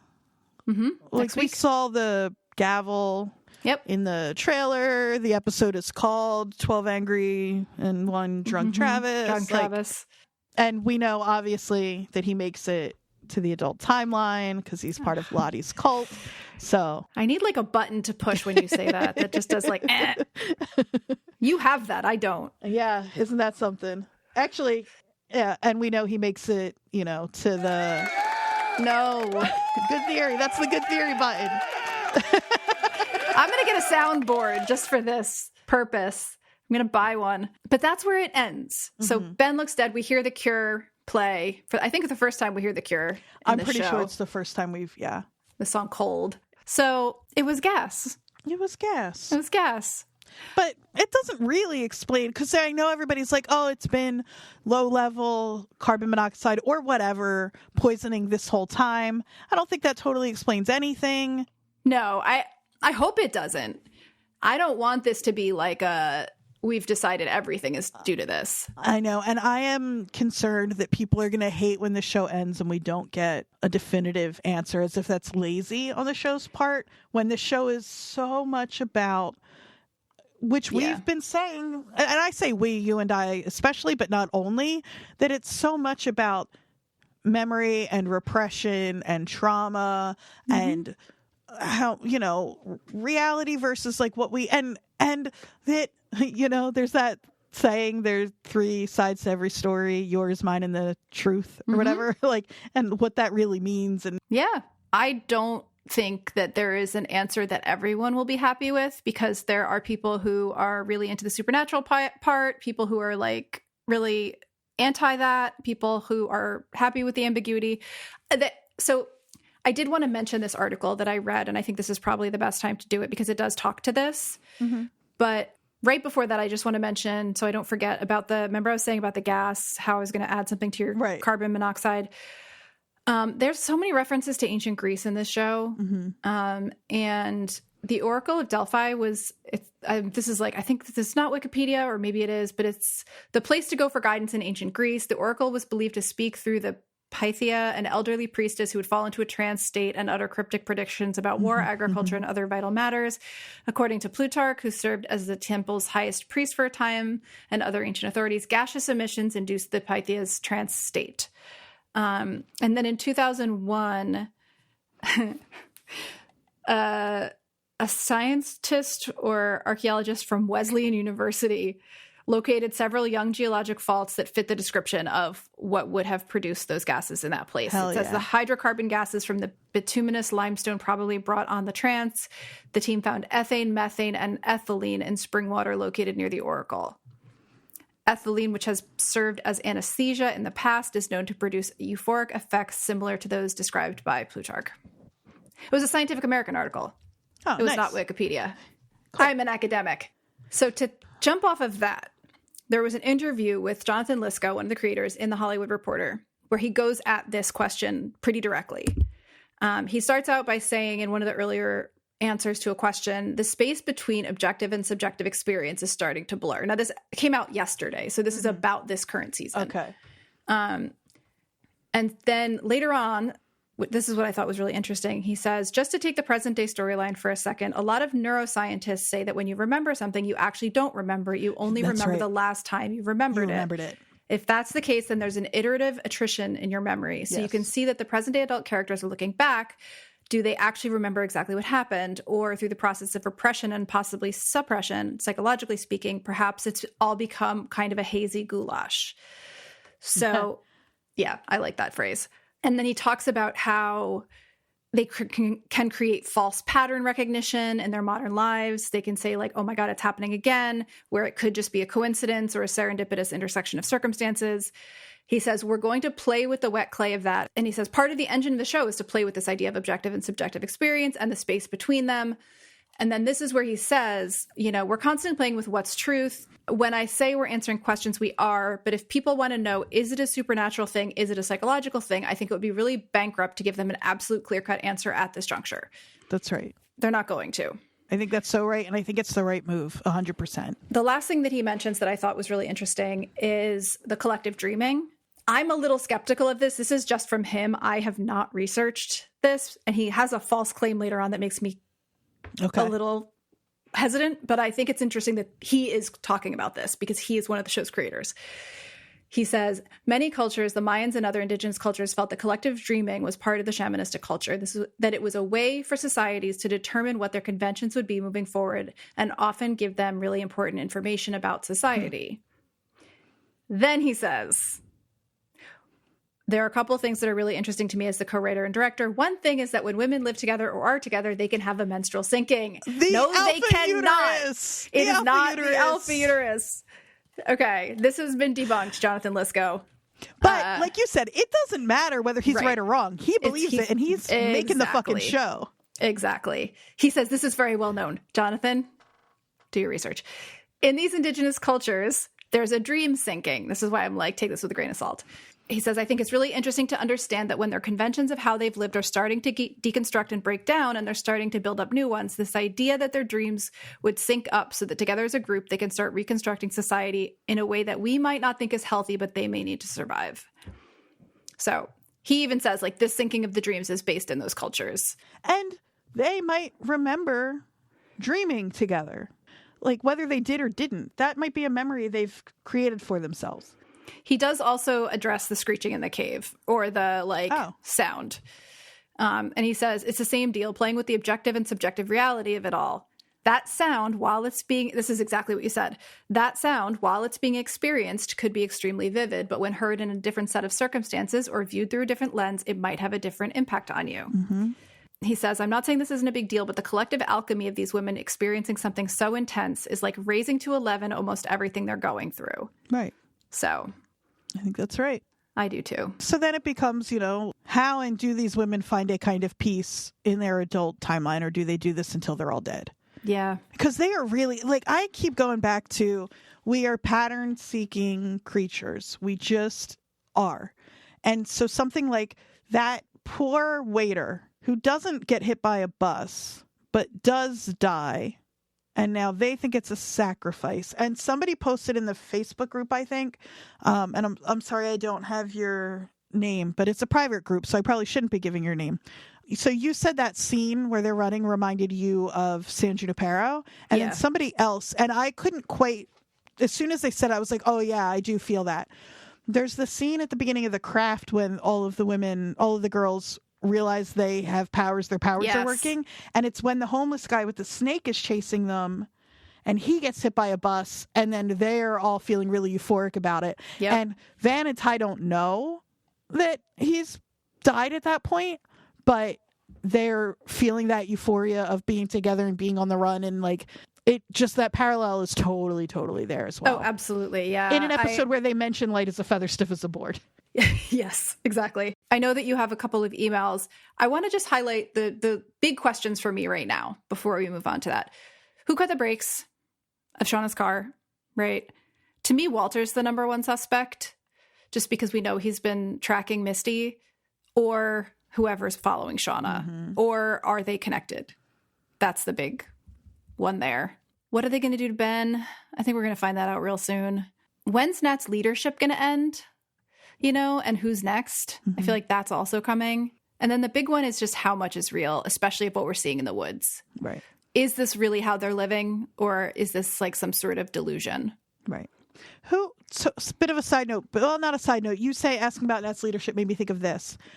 Nat has the necklace at this point? I believe so. And the only other person we've seen wear it besides Callie is Pit Girl?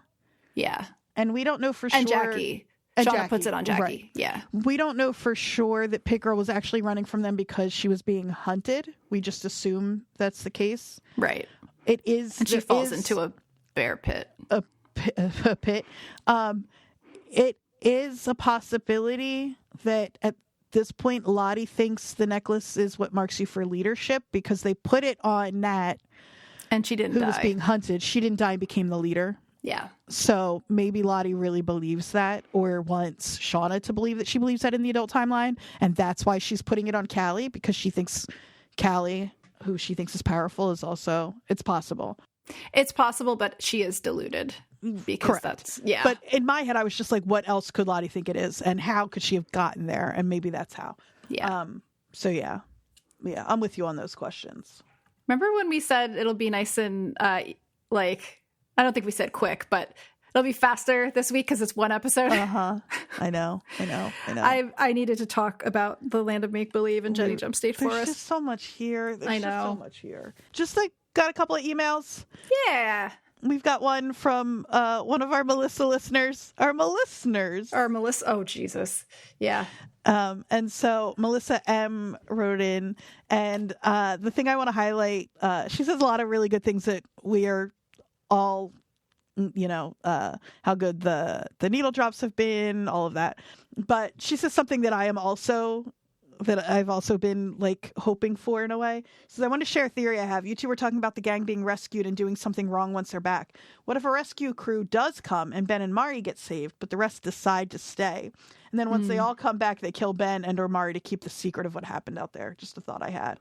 I'm so on board for the rescue not being so straightforward. And as we know, right, Ben does make it back. And so that would God. explain how he makes it back. You are going to make me get a soundboard, aren't you?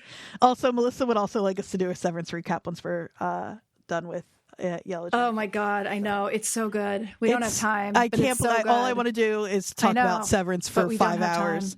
This last episode was so good. And then we also got an email from listener Shane, which I already mentioned at the beginning because he called out the Mama Cass moment. But I know Lottie is mentally unwell, but oh my God, is she acting a fool? If I were Charlotte Matthews, I would simply not provoke Shauna, maybe the most angry wilderness girl who once almost beat me to death with her bare hands. Seriously. That is common sense. I am with you. And Shane, I am with you here. Is Mari kind of becoming the best wilderness girl? Oh God, I know. She's a hater. She's singing. She's macing people. She might not be the antler queen, but oh my God, she's the popcorn queen. So fun to watch. I am so with you, Shane. Great. I mean, again, I've been Team Mari since day one. I find Mari to be very entertaining. I would not want to be stuck in a cave with her. Popcorn queen is exactly right. Yeah, no, I do find her very entertaining. Yeah. The fact that she said I walked back to the civilization to fuck your dad. That's great. We love you, Mari. So thank you both so much for writing in. Love to hear from folks. It means a lot. Yeah. If our listeners want to send us an email like Shane and Melissa, where would they do that? They'd send it to watcherspodnj@gmail.com. I am not the Queen of Hearts, but I'm the Queen of Segways. You can find us on Instagram at watcherspodnj, and you can find me on Instagram at Jodie_Mim, JODIE_MIM. That was really good. Thank you so much. And I'm not the Antler Queen, but I am AQ at Andrea Q on Instagram. That's perfect. Yeah, and so we will see you next week. Again. In the woods. Oh, my Lord and Taylor will be back in the woods. And don't get too spooked because I'm going to play that voicemail after you hear our closeout. So either stop now or get ready because it's spooky. Okay, I'm going to stop now then. Bye. Bye.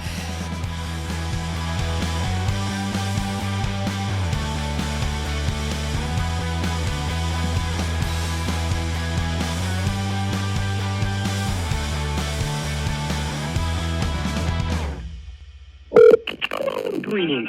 Thank you for calling Ozzy's Homemade Ice Cream, purveyors of fine sweets and treats to the greater Piscataway community since 1981. Hello? Yeah, this is Ozzy's, the homemade ice cream place out on Route 9. As of now, our scoops are broken, our pie plate's cracked, and our doors have closed for the last time. 34 years. Wow. If you reach us during our regular business hours, we're sorry we weren't able to chat. We're likely scooping out eye-popping delights for our customers. Come on down for a sample of this week's dizzying array of delectable amusements, including fudge honey, smashed pumpkin, cranberry dream, friends of peach, diphtheria dots, hot dog water, regret, shrimp, dead grandma's house, cigarette ash, and death. My Blood Orange Valentine, and Mighty Mighty Boston Cream Pie. You know, time's weird. The way a moment can feel so permanent even while it's melting away. Like it never existed at all. All we went through to get here. The endless swirling of cream and sugar, churning, frozen in the dark. If you're calling outside of our regular business hours, we hope you'll try again later. Better yet, come on down to our bright and shiny, family-friendly location to try all of our amazing flavors. Memories meandering like a web of cotton candy. That bell above our front door, I can still hear it ringing now. Ringing. Ringing. you again for calling, and we hope to see you soon. Leave your message at the tone. Press pound when finished.